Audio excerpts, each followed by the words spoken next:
A card is on the table. His daughter made it herself. Colored letters, the word hero on the front. A man drawn bigger than he feels. She watches him open it in the way children watch something they are proud of. His son gives him a handshake, the kind that has started to feel like a man's handshake. His wife touches his arm, and for a moment, the room is exactly what it is supposed to be. He is celebrated. He is the hero of the card. And then something moves underneath all of it. Not loud, not named, just present. If you came here wanting someone to confirm what a good father you are for everything you carry, switch this off now. This episode is not that. And you notice I'm saying he, not you. Because sometimes a man has to watch himself from the outside before he can tell himself the truth. At first, it sounds like another man. Then the room gets quieter, and you realize it was never someone else. There is a law at the center of everything I'm going to say today. I call it the legacy law. Your children do not copy what you explain. They copy what you embody. Not what you tell them, not what you provide, not the conversations you have with them about discipline, about standards, about what it costs to build something real. What you embody, that is what transfers. That is what they're carrying when they are 43 years old and standing in their own bathroom. Father's Day did not make you a leader. It exposed whether you still are one. That is a real question underneath a card, underneath a lunch, underneath a family photograph. Not have you provided. You have provided. Nobody in that room is questioning it. My question is different. What is your son watching? Because here's what he has seen. He has watched you build something most men will never build. He has watched you take calls that matter, carry pressure that will break others, make decisions that cost something real. He has watched you create a life that looks, from the outside, like everything it is supposed to be. And he has watched other things too. He has watched you make smaller promises and break them. The ones made before anyone else is awake. The ones you do not make, the ones that do not make it into the schedule. He has watched you negotiate with your own body in ways you would never tolerate from a business partner. He hasn't said anything. Sons rarely name what they're absorbing. And of course, my wife has to call me when I'm doing a podcast. Hey, can I call you back? I'm doing a podcast. Yeah, it's okay. أنا ريلي الفنجان و50. Okay, cool. I'll call you back when I'm done. Okay, bye. Always, out of all the podcasts that I do, probably like 2 out of every 3 occasions, she calls me. Okay. The lunch. Well, let's go back. Sons rarely name what they're absorbing. The lunch is outside in the garden. It is warm. Someone suggests the pool later. He says, maybe. He already knows he won't. The shirt is good. It's always a good shirt. But at the table, when he reaches across, it pulls slightly across the stomach. He adjusts. Nobody says a word. Nobody says they notice. and somehow that makes it worse. Later, his son comes to find him, wants to go outside, kick something, move. He goes. Of course he goes. But there is a weight he feels that he does not name. Not emotional, physical. He is heavier than he wants to be. Not dramatically. Not in the way that requires a conversation. Just in the way that a man who was once easy in his body notices when he no longer is. His wife takes a photograph. He angles himself, just slightly, just enough. The picture looks fine. The card still says hero. And later, after the family has gone quiet, after the house settles, he passes the mirror in the hallway. He doesn't stop. He almost does. He doesn't. I've given them everything. He has. And that is precisely what makes this complicated. Because provision is real. What he has built is not small.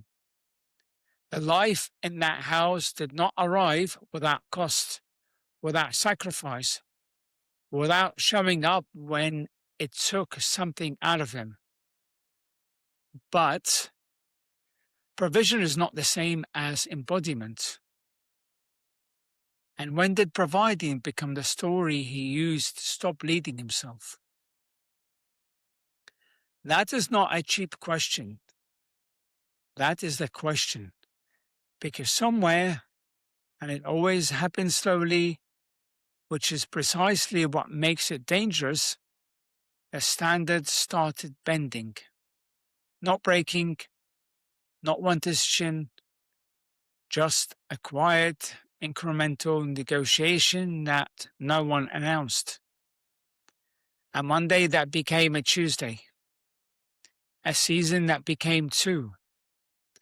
A version of I'll sort it after this that has been running in the background for longer than he would say out loud.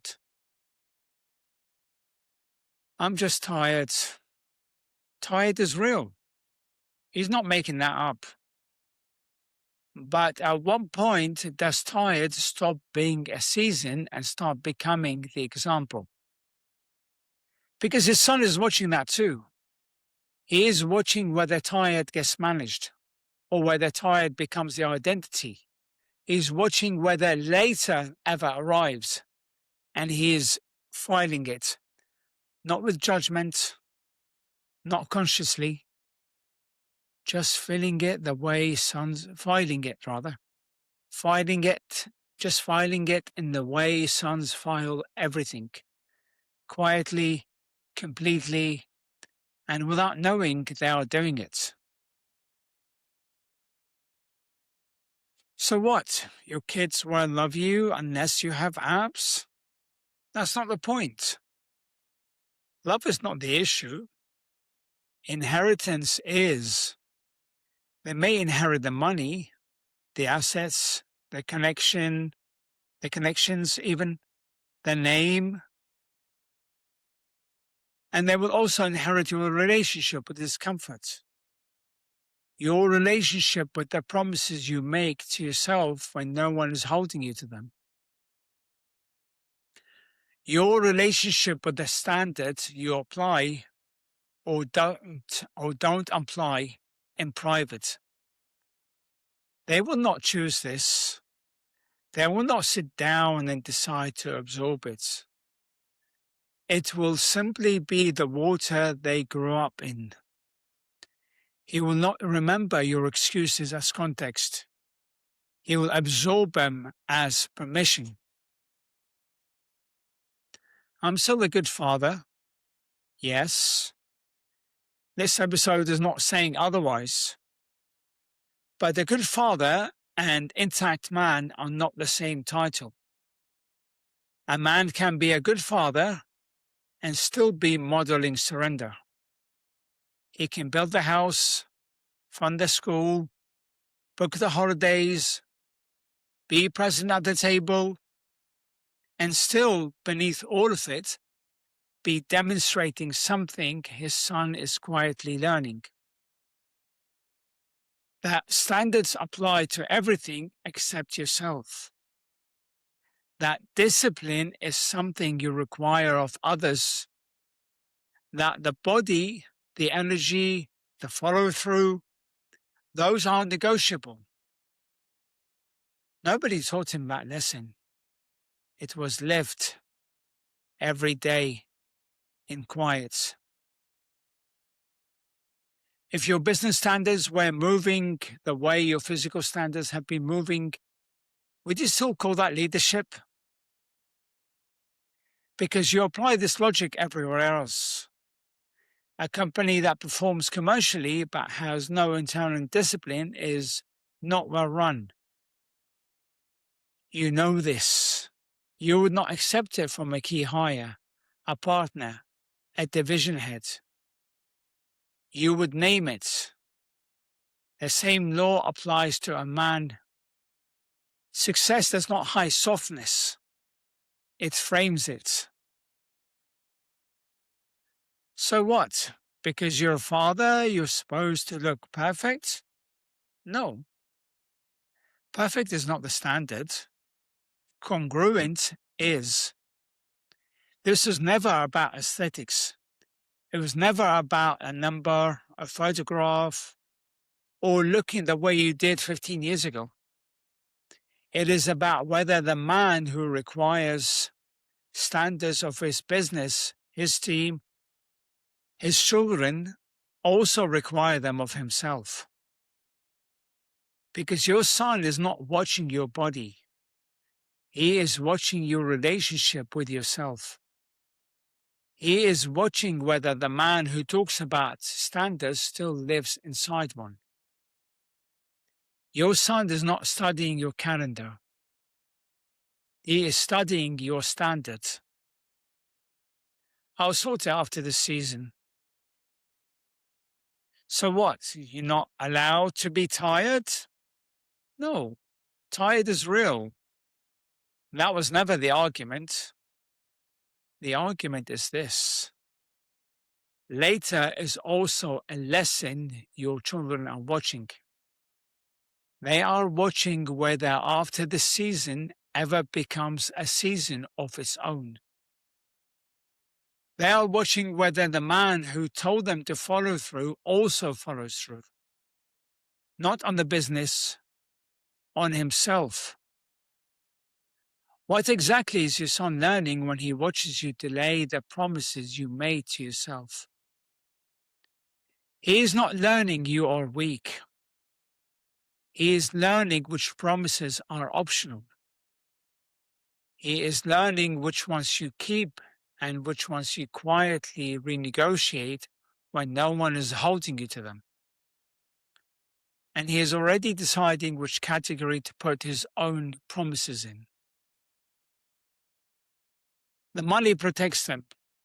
Your standard shapes them. Those are not the same function.